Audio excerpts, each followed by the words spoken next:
तो हेलो दोस्तों, आज एसी कोर्स का 20वां दिन है। आज 20 दिन में हमारी जो विंडो एसी है दोस्तों, ये पूरी तरीके से ख़त्म हो जाएगी।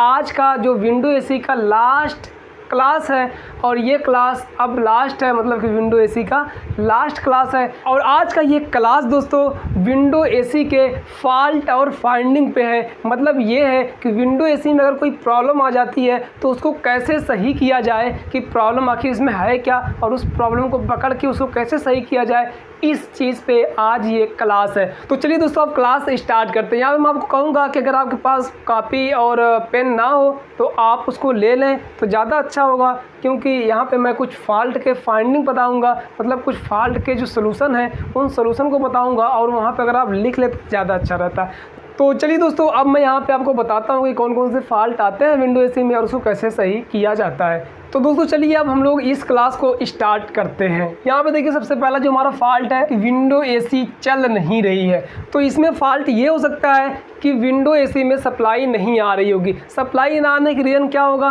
कि उसका केबल भी ख़राब हो सकता है, उसका प्लग भी ख़राब हो सकता है एसी का, और वो एसी का प्लग जिस सॉकेट में खोसा जा रहा है वो सॉकेट भी ख़राब हो सकती है, जिसकी वजह से ये सप्लाई विंडो एसी में नहीं जा रही है और विंडो एसी कार्य नहीं कर रही है, ना ही वो कूलिंग कर रही है, ना ही उसका कंप्रेसर चल रहा है, ना ही फ़ैन चल रहा है। ये एक रीज़न हो गया। दूसरा रीज़न ये हो सकता है दोस्तों कि इसमें इसका जो पीसीबी है ये पीसीबी ख़राब हो गई होगी, या अगर सिलेक्टर स्विच वाली है विंडो एसी तो सिलेक्टर स्विच ख़राब हो गई होगी, या फिर एसी के अंदर जो वायरिंग की गई है वो वायरिंग चूहे ने काट दिया हो, किसी तरीके से वायरिंग डैमेज हो गई हो, ये भी फॉल्ट हो सकता है। तो मतलब दो फॉल्ट यहाँ पे ऐसा हो सकता है कि अगर विंडो एसी जब एकदम नहीं चल रही हो, ना ही कंप्रेसर चल रहा हो और ना ही फ़ैन मोटर चल रहा हो। दोस्तों एक फॉल्ट और हो सकता है कि विंडो एसी को रिमोट से या फिर उसके ऑन ऑफ स्विच से ऑफ कर दिया गया हो, तब भी हमारी विंडो एसी नहीं कार्य करेगी।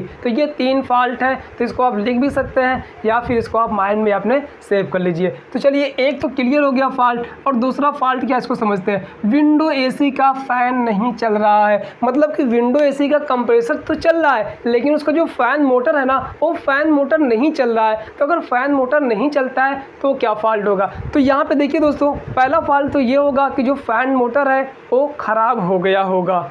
दूसरा फॉल्ट ये होगा कि इसमें जो फ़ैन मोटर लगाया गया है इसका कैपेसिटर ख़राब हो गया होगा, और ये भी हो सकता है कि उसमें जो वायरिंग की गई है वो गलत की गई है, और ये भी हो सकता है दोस्तों कि उसकी जो स्विच है, मतलब जो सिलेक्टर स्विच है, ये सिलेक्टर स्विच या फिर जो पीसीबी है उस फ़ैन मोटर को सप्लाई नहीं दे रही है, जिससे कि वो फ़ैन मोटर कार्य नहीं कर रहा है। और ये भी दोस्तों हो सकता है कि फ़ैन मोटर जाम होगा। तो इतने फॉल्ट आ सकते हैं अगर हमारा फ़ैन मोटर कार्य नहीं कर रहा है, नहीं चल रहा है। तो चलिए, ये भी क्लियर हो गया। अब उसके बाद जो हमारा विंडो एसी जो तीसरा है वो ये है कि विंडो एसी का कंप्रेसर ऑन नहीं हो रहा है। देखिए, फ़ैन तो चल रहा है, विंडो एसी में फ़ैन चल रहा है लेकिन कंप्रेसर नहीं ऑन हो रहा है। तो इसका क्या रीज़न होगा? देखिए, अगर कंप्रेसर नहीं ऑन होता है ना, इसका रीज़न ये होगा कि इसका जो कैपेसिटर है दोस्तों ये भी ख़राब हो सकता है, फर्स्ट रीज़न। सेकंड ये होगा कि कंप्रेसर को सप्लाई नहीं मिल रही होगी, चाहे उसका चूहा तार काट दिया हो,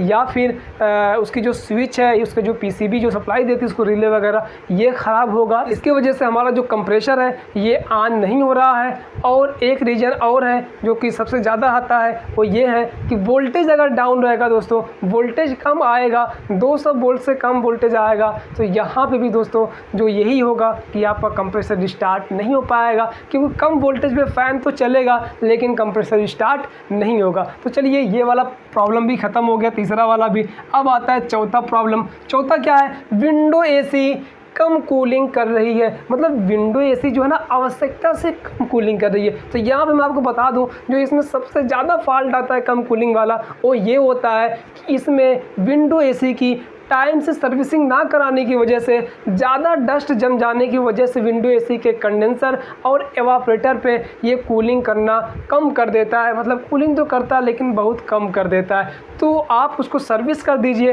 सर्विस करने से वो प्रॉब्लम ख़त्म हो जाएगी। तो सर्विसिंग टाइम पे ना कराने की वजह से विंडो एसी या कोई भी एसी जो होती है वो कूलिंग अपनी कम कर देती है। तो सर्विस कर देंगे वो सही हो जाएगी। फिलहाल और जो पॉइंट उसको भी समझ लीजिए, वोल्टेज कम आ रहा होगा, इसकी वजह से भी कंप्रेसर सही तरीके से नहीं चल पा रहा होगा, ट्रिप कर रहा होगा बार बार, इसलिए कूलिंग नहीं हो रही होगी।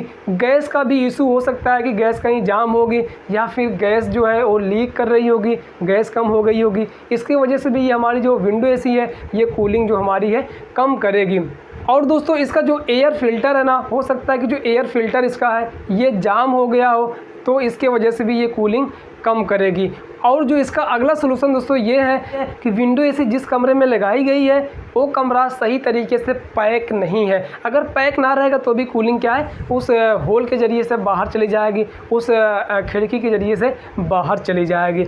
एक सलूशन और है कि अब विंडो से अगर कम कूलिंग कर रही है तो अगर रूम की जो साइज़ है वो ज़्यादा रहेगी और विंडो एसी कम टन की लगी रहेगी तो वहाँ पे भी ये फॉल्ट आएगा कि आपका रूम अच्छी तरीके से कूल नहीं हो पाएगा। तो ये सारे फॉल्ट आते हैं दोस्तों विंडो एसी अगर हमारी कम कूलिंग कर रही है रूम में, तो ये सारे फॉल्ट आ सकते हैं। तो चलिए और अगला जो फॉल्ट है उसको समझते हैं। ये भी क्लियर हो गया। पांचवा वाला फॉल्ट क्या है कि विंडो एसी एकदम कूलिंग नहीं कर रही है। अभी तक तो थोड़ा बहुत कूलिंग कर रही थी, रूम ठंडा हो जाता था, लेकिन अब क्या हो गया कि विंडो एसी एकदम कूलिंग नहीं कर रही है, कूलिंग ही नहीं कर रही है। तो इसका रीज़न ये होगा दोस्तों कि इसका जो कंप्रेसर है ये नहीं चल पा रहा होगा, या फिर विंडो एसी की गैस लीक हो गई होगी, या फिर वोल्टेज ज़्यादा कम आ रहा होगा जिससे कि कंप्रेसर एकदम स्टार्ट ही नहीं हो पा रहा होगा। तो ये सारे फॉल्ट दोस्तों यहाँ पे हो सकते हैं। तो यहाँ पे एक चीज़ और भी हो सकता है कि गैस जाम भी हो गई होगी, इसके वजह से भी हमारी विंडो एसी एकदम कूलिंग नहीं कर रही होगी। तो चलिए ये भी क्लियर हो गया हमारा फॉल्ट। तो दोस्तों जो मैं ये फॉल्ट बता रहा हूँ ना, ये सारे चीज़ हम लोग खुद किए हैं और ये सारे फॉल्ट को हम लोग खुद सही किए हैं, इसलिए मैं आपको ये सारे फॉल्ट का जो ये सलूशन है ये आपको मैं बता रहा हूँ। तो ये सारे सलूशन अगर आपको पता हो जाएंगे तो आप आसानी से उसको रिपेयर कर पाएंगे अच्छी तरीके से। तो दोस्तों चलिए और अगला जो फॉल्ट उसको देखते हैं कि ये विंडो एसी आवश्यकता से अधिक कूलिंग कर रही है। क्या है, विंडो एसी एकदम ज़्यादा ही कूलिंग कर रही है। अभी तो कूलिंग ही नहीं कर रही थी, कूलिंग कम कर रही थी। अब क्या है कि विंडो एसी ऐसा आ रहा है कि विंडो एसी ज़्यादा कूलिंग कर रहा है। कस्टमर का कहना है कि विंडो एसी हमारी ज़्यादा कूलिंग कर रही है। तो यहाँ पे क्या होगा दोस्तों कि इसका जो सेंसर होगा ना, रूम टेम्परेचर सेंसर या कॉइल टेम्परेचर सेंसर जो होगा इसका, अगर पीसीबी लगी होगी तो ये ख़राब होगा। इसका रूम टेम्परेचर सेंसर है ये ख़राब होगा, क्योंकि अगर ये ख़राब रहेगा दोस्तों तो क्या होगा कि यहाँ पे कूलिंग ज़्यादा होगी और ये सेंसर इसको सेंस करके कटअप नहीं कर पाएगा, कंप्रेसर चलता रहेगा। और अगर उसमें थर्मोस्टेट लगा है तो थर्मोस्टेट ख़राब हो गया होगा, डायरेक्ट हो गया होगा, जिससे कि ये कूलिंग को सेंस नहीं कर पा रहा है और कूलिंग ज़्यादा होने पर कटअप नहीं कर पा रहा। बस यही रीज़न होगा इसका। तो चलिए ये भी हमारा फॉल्ट क्लियर हो गया। अब सातवां वाला फॉल्ट दोस्तों है कि विंडो एसी के एवापोरेटर पर बर्फ जम जा रही है। एवापोरेटर मतलब कूलिंग कॉयल। अब देखिए इसमें फॉल्ट ये आ गया कि विंडो एसी के एवापोरेटर पे बर्फ जम जा रही है। तो जब बर्फ़ भी जमेगी तब भी कूलिंग नहीं करेगा। वो इसलिए नहीं करेगा दोस्तों क्योंकि जब बर्फ़ एवापोरेटर पे जम जाएगी तो उस एवापोरेटर के ज़रिए से हवा आर पार नहीं हो पाएगी, नहीं खींच पाएगा फ़ैन। तो जब हवा खींच ही नहीं पाएगा सही तरीके से, फिर तो कूलिंग कहाँ से करेगा। तो जब बर्फ़ जमने का जो रीज़न दोस्तों ये होगा कि उसका जो एयर फिल्टर है होगा वो जाम हो गया होगा। मतलब जो हवा वाला फ़िल्टर, मतलब जो फ़िल्टर लगा होता है एवापोरेटर के आउटपुट पे, मतलब बाहर जो फ़िल्टर लगा होता है, जाली लगी होती है हवा को छानने के लिए, वो जाली जाम हो गई होगी।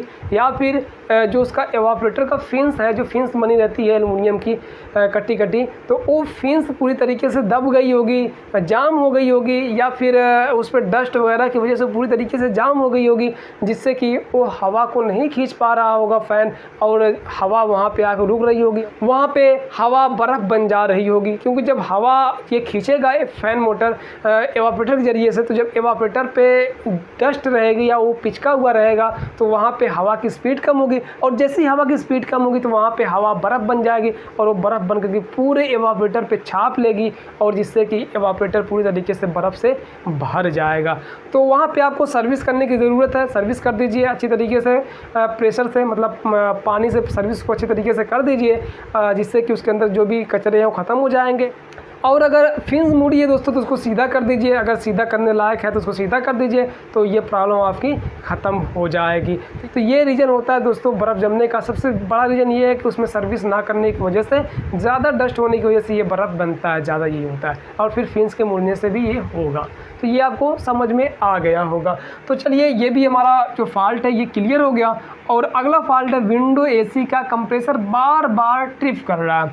अगर विंडो एसी का कंप्रेसर बार बार ट्रिप कर रहा है, बार बार बंद हो रहा है, तो क्या होगा, कूलिंग तो भी कम होगी ना, होगी ही नहीं, क्योंकि कंप्रेसर स्टार्ट होगा बंद होगा। तो यहाँ पे जो सबसे बड़ा प्रॉब्लम है वो ये है कि वोल्टेज आपके घर में कम आ रहा होगा। अगर वोल्टेज कम आएगा तो कंप्रेसर को वोल्टेज कम मिलेगा, तो कंप्रेसर स्टार्ट होकर तुरंत ट्रिप हो जाएगा, बंद हो जाएगा, वो एलपी कट कर देगी। क्योंकि दोस्तों अगर भरपूर उसको वोल्टेज नहीं मिलेगा तो काम नहीं कर पाएगा, चल नहीं पाएगा कंप्रेसर। दूसरा रीज़न ये होगा कि जो उसका कैपेसिटर है वो कैपेसिटर कमज़ोर हो गया है, तो उसके जगह पे आप उससे उतना ही एफडी का दूसरा कैपेसिटर नया लगा के चेक करिए। अगर वोल्टेज सही आ रहा है तब तो उसको लगा के चेक करिए, ये फॉल्ट आपका ख़त्म हो जाएगा। तो ये दो हो गया। और तीसरा जो फॉल्ट दोस्तों इसमें ये हो सकता है कि जो उसकी वायरिंग की गई है वो गलत कर दी गई है, इसकी वजह से भी ये प्रॉब्लम करेगा। और चौथा भी रीज़न एक और है कि कंप्रेसर कभी कभार ख़राब हो जाता है, तब भी ये बार बार ट्रिपिंग करता है, वोल्टेज भी सही आता है, कैपेसिटर भी लगा के चेक कर लिए उसके बाद भी ट्रिपिंग करता है, मतलब कंप्रेसर ख़राब है। या फिर कभी कभार ये भी दोस्तों होता है कि उसमें अगर गैस आवश्यकता से ज़्यादा भर दी गई है, तब भी ये कंप्रेसर आपका बार बार ट्रिप करेगा। तो ये आपको समझ में आ गया होगा। तो चलिए ये भी हमारा क्लियर हो गया, जो विंडो एसी के एवापोरेटर पर बर्फ़ जम रहा है ये भी क्लियर हो गया, और विंडो एसी का कंप्रेसर बार बार ट्रिप कर रहा है ये भी क्लियर हो गया।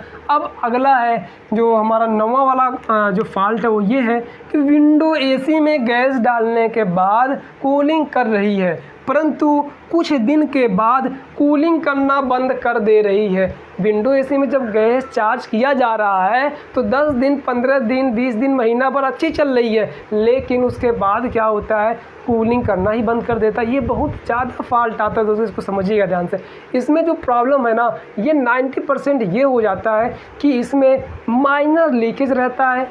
जब पाइप को काटेंगे तो गैस निकलती हुई नज़र आती है, लेकिन कुछ गैस निकल जाती है पहले ही माइनर लीकेज से, जिससे कूलिंग करना वो बंद कर देता है। और जैसे ही आप लोग जब उसको गैस डालने के लिए काटते हैं, पाइप की चेक करते हैं गैस है कि नहीं है, तो वहाँ से पूरी भरपूर मात्रा में गैस निकलती है। तो आपको लगता है ये कि गैस इसमें है, चोकिंग की प्रॉब्लम है, बट विंडो एसी या कोई भी एसी दोस्तों हो तो उसमें आप एक चीज़ समझ लीजिए, चोकिंग की प्रॉब्लम बहुत ही कम आती है, लीकिंग की प्रॉब्लम ही ज़्यादा होती है। तो वहाँ पे जब आप गैस चार्ज कर देंगे दोबारा क्या होगा, जब वही लीकेज सही नहीं किए रहेंगे, माइनर लीकेज जो रहेगा, तो वहाँ से कुछ दिन के बाद चलेगी एसी। फिर वहाँ से जब एसी थोड़ा सा एसी की गैस थोड़ा सा कम हो जाएगी, कम होने लगेगी, वहाँ से लीकेज के ज़रिए थोड़ा निकलते निकलते कम हो जाएगी, तो वहाँ पे क्या होगा, एसी आपकी कूलिंग करना बंद कर देगी, जिससे आप प्रॉब्लम में फंस जाएंगे। अब सोचेंगे यार मैं तो गैस भी चार्ज किया था, आखिर ये क्या हो गया, चोक हो गया क्या? तो बट दोस्तों ऐसा नहीं कुछ है। यहाँ मैं आपको बता दूँ कि यही होता है कि जब उसमें लीकेज रहता है माइनर, तो वहाँ पर दोबारा गैस चार्ज करने पर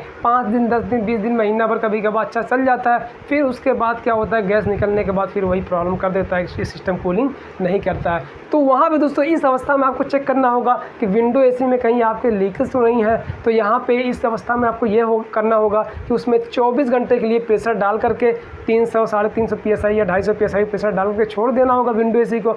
और अगर दूसरे दिन देखने के बाद अगर सुई डाउन हुई है, इसका मतलब लीकेज है, तो उस लीकेज को सही करने के बाद आपको गैस चार्ज करना है, फिर ये प्रॉब्लम आपकी ख़त्म हो जाएगी। तो लीकेज की प्रॉब्लम की वजह से ज़्यादातर ये फ्रिजों में भी ऐसा होता है और एसीओ में भी ऐसा होता है, गैस चार्ज करने के कुछ दिन के बाद ये गैस निकल जाती है और कूलिंग करना बंद कर देती है। तो वहाँ पे लीकेज ढूंढने की ज़रूरत है।